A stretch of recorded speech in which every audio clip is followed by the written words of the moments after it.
हुक्मरानों को जगह जगह शर्म दिलाने की कोशिश की और बहुत मशहूर हुए कि ना कोई शर्म है ना कोई हया है, लेकिन ये बेहया लोग हैं और इनको आज फिर शर्म दिलाने ख्वाजा मोहम्मद आसिफ साहब से गुजारिश करूंगा कि वो तशरीफ लाएं और अपने ख्यालात का इजहार करें। जनाब ख्वाजा मोहम्मद आसिफ साहब।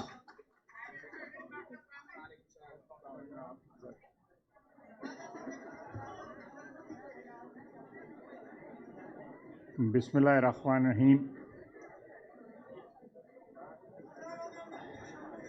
कायदे मोहतरम मियाँ नवाज शरीफ साहब, लियाकत बलोच साहब, मुजीबुर-रहमान शामी साहब, अयाज सादक साहब और मेरे बरादर अज़ीज़ साद रफ़ीक साहब और बरादर अज़ीज़ सलमान रफ़ीक साहब, ख़वातीन हज़रात, मैं आपके और कायदे मोहतरम के दरमियान ज़्यादा रुकावट नहीं बनूंगा और कोशिश करूंगा कि ये जो रस्म है ये जल्दी निभा के मैं भी और आप भी कायदे मोहतरम का ख़िताब सुने। दो चार चीज़ें अर्ज़ करूंगा। इस वक्त सबसे जो ज़ेरे बहस सोशल मीडिया पे टेलीविज़न पे जो ज़ेरे बहस चीज़ है वो KPK के इंतखाबात हैं। आप देखें कि एक इंतखाबात में बावजूद इस बात के कि वफाकी हुकूमत और सूबाई हुकूमत PTI की थी, लेकिन सहूलतकारी जो है मुयस्सर नहीं थी, तो आज लोग जो है बिजली ना होने की वजह से लकड़ी की जगह जो है वो बल्ले जो है वो जला के जो है वो हांडी पका रहे हैं। तो हालात जो है वो तेजी के साथ जो है बदल रहे हैं। माल्टियां दी बाहर ही कड्ढे दा है तो अगे नहीं जाएगा जड़ा है। इस सवा तीन साल के अंदर बहुत सी चीजें जो है वो देखने में आई। सियासत जो है वो पिछले 74 साल में इस तरह की कभी भी नहीं रही जितनी पिछले 3.5 साल में रही। हर लिहाज से सियासत जो है पाकिस्तान में एक गाली बन गई। जो नए नए रिवाज और नई नई PTI और PTI के कायद ने रस्में डाली, वो हम ना हमारे मुआशरे का हिस्सा थी और ना ही हमारी सियासत का हिस्सा थी। लेकिन कुछ ऐसी बातें हैं जो मैं आप लोग सारे मियाँ नवाज शरीफ के बशमूल मेरे वर्कर हैं, जो पिछले 74 साल में नजर ना आई। मैं नेशनल असेंबली के हवाले से बात करूंगा कि हर दौर में जब हम अपोजिशन में थे कोई ना कोई शिकस्त और रेख हमारी पार्टी की हुई। अल्लाह ताला के फजलो करम से 2018 की धांधली दजा इलेक्शन के बाद हमारे 83 MNA थे। आज भी अल्लाह के फजल से 83 के 83 MNA जो है नवाज शरीफ के साथ खड़े हैं। ये वफादारी की एक नई मिसाल है और मैं जहां उन मेंबरान को क्रेडिट देता हूं वहां सबसे बड़ा क्रेडिट जो है नवाज शरीफ को देता हूं कि उन्होंने अपने बयानिए के लिए जो कुर्बानियां दी और जिस कमिटमेंट का मुजाहरा किया, उन्होंने, उनके भाई ने, उनके भतीजे ने, उनकी बेटी ने, उनके बाकी ख़ानदान के अफराद ने पाकिस्तान की तारीख में एक ज़रबुल मिसल बन गया। ये नई रवायत है कि जॉइंट सेशन में 203 वोट जो है वो अपोजिशन ने, अगर एक रात कबल जो है वो टेलीफोन ना बजे होते तो 224 जो है वो 216 थे वोट, 216 से ये हो सकता है 100 कुछ रह जाते पीटीआई के, और वो जॉइंट सेशन वाले दिन ही पीपल्स पार्टी पीटीआई की हुकूमत का जो है वो खात्मा हो जाता। ये अच्छी रवायतें हैं और ये वफा की रीत जो है, या वफा की जो एक रस्म डाली है, उसका 100% क्रेडिट जो है वो नवाज शरीफ को जाता है। मैं यहां पे कुछ मेरे दोस्तों ने, स्पीकर साहब ने कुछ बातें की, कुछ साद रफीक साहब ने बातें की, बाकी ज़ुलमा ने भी बातें की। मैं बुजुर्गवारम ख्वाजा रफ़ीक शहीद साहब को 1964 से जानता था, अपने वालिद के हवाले से। यहाँ मेरा ख्याल है लियाकत बलोच साहब ने हवाला दिया, मार्च 1966 में मोची दरवाज़े में जो जलसा हुआ, वो गिरफ्तारियाँ पेश हुई, जलसा कम था, वो गिरफ्तारियाँ पेश करने की रस्म थी।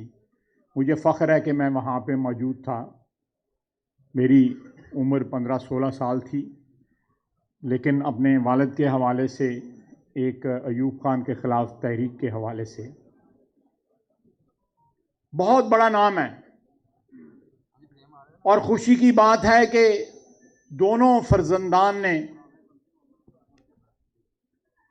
उस गुडविल में, उस रवायात में इजाफा किया है और ये कुर्बानी की जो है रस्म जो है इसको ज़िंदा रखा है।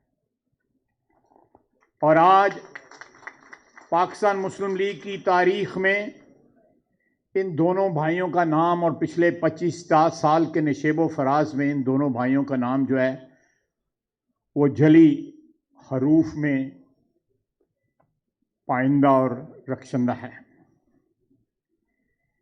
यहाँ पे मेरे दोनों भाइयों ने, साद रफ़ीक ने और अयाज सादिक ने कहा कि वो 9 दिन उसने कैद काटी। डीजी खान में मेरा ख्याल है वो कैद था, मियाँ वाली मेरा ख्याल है डीजी खान में कैद था। चलें कोई नहीं, जहाँ भी कैद था।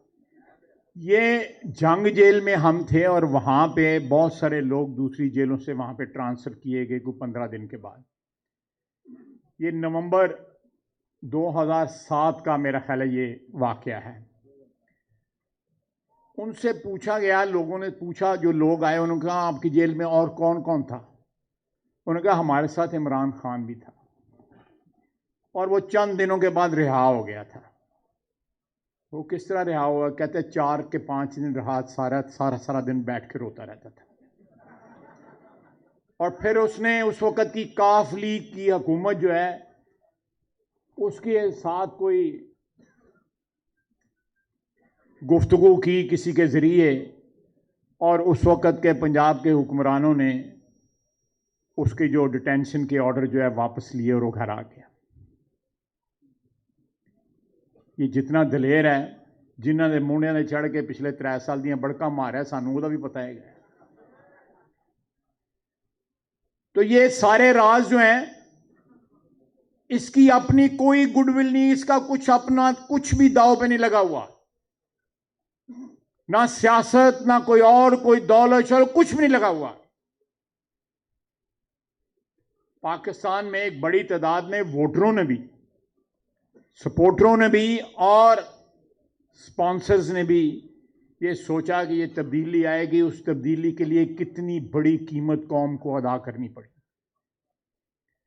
एक सफर, तरक्की का सफर जो नवाज शरीफ की क़यादत में जारी और सारी था, उस सफर जो है वो रुक गया। पापड़ बेलने पड़े। साकिब निसार जो है इस वक्त जुडिशरी में जो बदतरीन नाम है उनमें एक साकिब निसार का भी नाम है।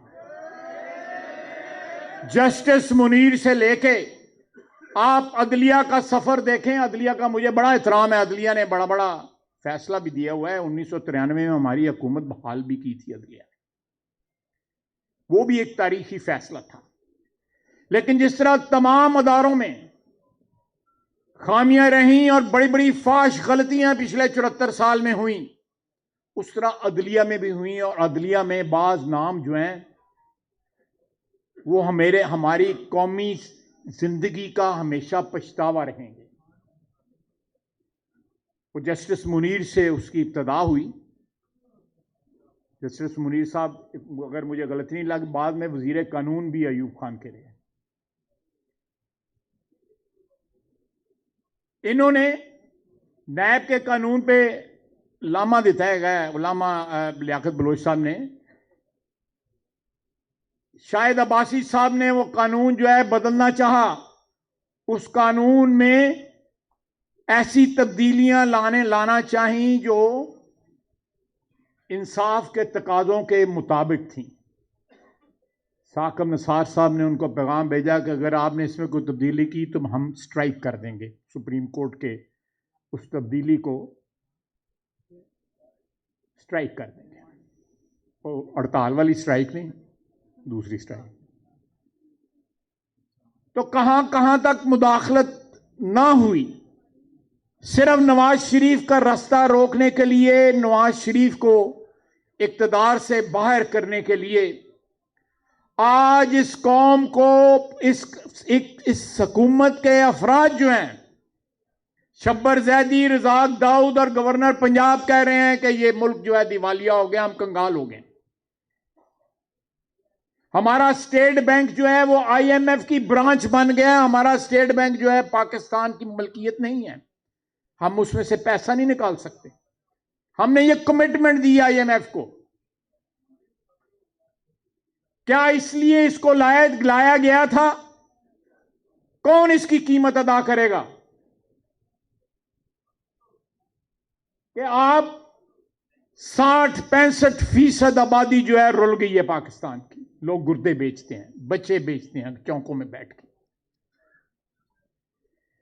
15-20 हजार तनख्वाह वाला जो बंदा है, वो सोचें, यहां पे अभी यहां में ये भी बात हुई थी, जागीरदारी की बात मेरा ख्याल है कि लियाकत बलोच साहब ने, जागीर फ्यूडलिज्म जो है अब न्यो फ्यूडलिज्म हो गया। यहां पे 20-25 हजार तनख्वाह जो है, करोड़ों लोग जो है उस तनख्वाह पे गुजारा करने की कोशिश कर रहे हैं। लेकिन एक ऐसा तबका है जो खाना जो है किसी रेस्टोरेंट में खा लेता है जो 20-25 हजार का खाना होता है। इतना अदम तवाज़न जिस सोसाइटी में हो, वो सोसाइटियां जिंदा नहीं रह सकती। और ये अदम तवाज़न जो है ये पिछले 3 साल में जो है इतना ये विविड, इतना अया हो गया है, इतना प्रोनाउंस हो गया है।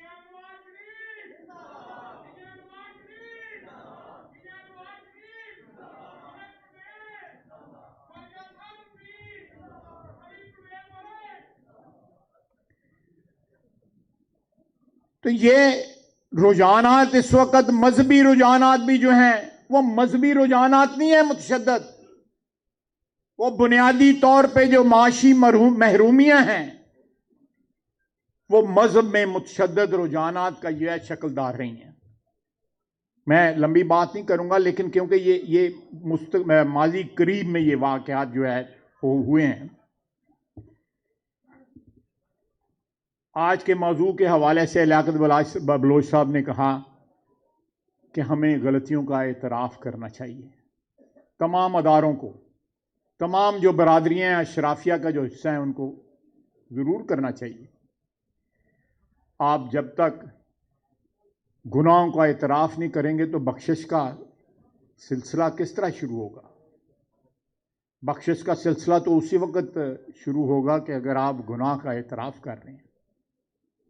हमें मिन हैसल कौम जो है, अगर हमने मौजूदा अजाब से जान छुड़ानी है तो मिन हैसल कौम जो है हमें इन गुनाहों का जो 74 साल में इज्तिमाई तौर पे हमसे हुए हैं, और उसका एक वाहिद इलाज है कि इस मुल्क में आइन की हुकूमत हो। आपने देखा है कि वोट की इज्जत बहाल हुई है केपी के अंदर, और उसका क्या रिजल्ट निकला है। मुझे कल शाम को नेशनल असेंबली में लोगों ने बताया, पीटीआई के लोगों ने बताया कि वहां पे वोटर चाहे पीएमएलएन का नहीं था, कम थे, लेकिन हर जगह जो है एक ही बात जो मुश्तरक थी वो वोट को इज्जत दो। ये नारा जो है नवाज शरीफ का, ये नारा जो है मुल्क के तूलो अर्ज में आपकी मुसीबतों का, आपकी प्रॉब्लम्स का, आपकी माशी बदहाली का तरियाक जो है सिर्फ ये नारा है कि वोट को इज्जत दो। वोट को इज्जत दोनों देना, जो अगर किसी को इन अल्फाज पे एतराज है तो मैं इसकी ट्रांसलेशन कर देता हूं कि खल्के खुदा की हुक्मरानी जो है उसको बहाल करो। खल्के खुदा की हुक्मरानी, खल्के खुदा ऊपर वाले की आवाज होती है, उसके अहकामात का मजहर होती है। जब खल्के खुदा बोलती है, वोट के जरिए बोलती है, तो रब्बुल इज्जत की आवाज होती है, उसकी जो है उसमें मशीयत जो है शामिल होती है, उसकी मर्जी, उसकी मदद शामिल होती है। यह सिलसिला रुकना नहीं चाहिए जो केपी से स्टार्ट हुआ है। यह सिलसिला जो है ये चलेगा चलेगा, ये कराची तक चलेगा, जहां पे आपका वोट जो है वो किसी आरटीएस की बदौलत जाया नहीं होगा, वो कुछ सौदागर आके पैसों से नहीं खरीद सकेगा। तमाम अदारों को पहरा देना पड़ेगा, नहीं तो अगर ये मिनी बजट आ रहा है, मैंने खाया साहब को कल रिक्वेस्ट की, मैं कहा यार है कितने मिनी बजट न लै आन ते तू है 3 दिन करन दिया ना फंक्शन, साढ़े वास्ते तो बड़ा इंपॉर्टेंट फंक्शन है, तो की किया जाए। आप हिसाब लगा लें कि कल पहला दिन था सेशन का, वो अपना कोरम पूरा नहीं कर सके। उनके अपने बंदों को इमरान खान पे एतमाद नहीं रहा, वो शिकस्त का निशान बन गया, शिकस्त का वो लाइबिलिटी बन गया है अपने बंदों के लिए। मरूसी सियासत की बात करता था, उसके हर बंदे ने अपना रिश्तेदार खड़ा किया है इन इलेक्शन में, हर जगह रिश्तेदार खड़े किए हैं। और अभी केपी का दूसरा मरला पता नहीं होता कि नहीं होता, उसमें जो डिस्ट्रिक्ट्स हैं उस सारी की सारी में जो डिस्ट्रिक्ट्स में पीएमएलएन का इन्फ्लुएंस है, वो वड्डी जुती वजनी होते, पता नहीं होता है कि नहीं होता है। और उसके बाद पंजाब की बारी है, और पंजाब जो है ये आखिरी कील ठोकेगा इनकी सियासत के ताबूत में। मेरा देखें, ये डिविडेंड्स हैं, ये डिविडेंड्स हैं नवाज शरीफ की कुर्बानियों के, उसके अज़्म के, उसके इरादे के, उसके अटल इरादे के, उसके मुसम्मम इरादे के, ये डिविडेंड्स हैं कि मुल्क के तूलो अर्ज में एक ही आवाज है कि वोट को इज्जत दो। खल्के खुदा की जो हाकमियत है वो अल्लाह की हाकमियत है, वो कायम करो।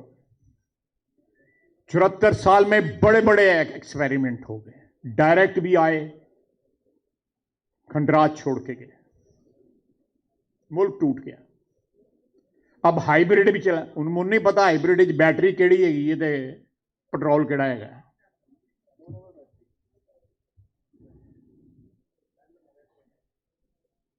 हाइब्रिड भी फेल हो गया। आप एक तजर्बा जो है वो वोट को इज्जत दे के भी करके देखें, कामयाब होगा। जो नीयतां दे फल होंदे ने, 2018 नीयतां ही भैड़ियां ही सन। क्या मिला है? ये नीयतों का फल है ना, ये जो हो रहा है हमारे साथ, बिजली का स्कैंडल, यानी एलएनजी इंपोर्ट नहीं की जा रही, ताकि डीजल का जो माफिया है, आरएफओ का जो माफिया है, उसको मोबिलाइज किया जाए। 8 से 11 रुपए बिजली महंगी जो है बनाई जा रही है इस वक्त, एलएनजी ना इंपोर्ट करके, कि एलएनजी के प्लांट इस वक्त बंद है। मैं आज की बात कर रहा हूं, बंद है एलएनजी के प्लांट गैस ना होने की वजह से। डीजल के जो मेरिट ऑर्डर पे नीचे हैं प्लांट, उनको ऊपर ला के उनसे बिजली पैदा की जा रही है। एक माफिया को मोबिलाइज किया जा रहा है, जिस तरह चीनी का माफिया, गंदम का माफिया, दवाइयों का माफिया। ये सारे 22 करोड़ आवाम की जेबों पे हजारों अरब रुपए का डाका मारा गया। कहता था खुदकुशी कर लूंगा, आईएमएफ के पास नहीं जाने। पहले जिम्मे से कम 1.5-2 हज़ार तक खुदकुशियां हो गई हैं जो हुआ है 3 साल में। मैंने वक्त बड़ा ले लिया, मैं भी कायदे मोहतरम को आपके साथ सुनना चाहता हूं। मैं सेशन कल 11 बजे उन्होंने बुलाया, मेरा कल तो नहीं होगा, लेकिन अगले हफ्ते में मिनी बजट आएगा और मिनी बजट जो है वो हर सूरत ये पेश करेंगे। अगर नहीं पेश करेंगे तो आईएमएफ डायरेक्ट एक्शन लेगा इनके खिलाफ। क्या होगा अल्लाह मालिक, अल्लाह माफ़ी दे, हमें जो है बचाए। ये जो नया एक नौ आबादियाती निज़ाम जो आ रहा है उससे बचाए। नहीं, वो कहते हैं कि असेंबली में लेजिस्लेशन करें ऑर्डिनेंस के जरिए, हमें काबिल कबूल नहीं है, ये आईएमएफ ने कहा है। क्योंकि ऑर्डिनेंस का मतलब है कि ये 120 दिनों के बाद फिर लेके आएंगे उसको वैलिडेशन के लिए। 120 दिन किने देखे ने, 120 दिन पता नहीं की हो जाना है। शहबाज साहब होने तो दस के गए ने, याद साधक भी तो दस के गया है। तो ये अल्लाह खैर करे, हमें हमारे अमाल जो हैं अल्लाह ताला उनकी माफ़ी दे, और हमें इज्तिमाई जो गलतियां हमने की हुई हैं अल्लाह ताला उनकी माफ़ी दे। और कायदे मोहतरम को इंशाअल्लाह ताला जल्द पाकिस्तान आएंगे, अवाम की हुक्मरानी होगी, आइन की हुक्मरानी होगी, आइन की हुक्मरानी होगी, कानून की हुक्मरानी होगी। खल्के खुदा की आवाज को, उसके वोट को इज्जत मिलेगी। वमा अलैना इल्लल बलाग। आज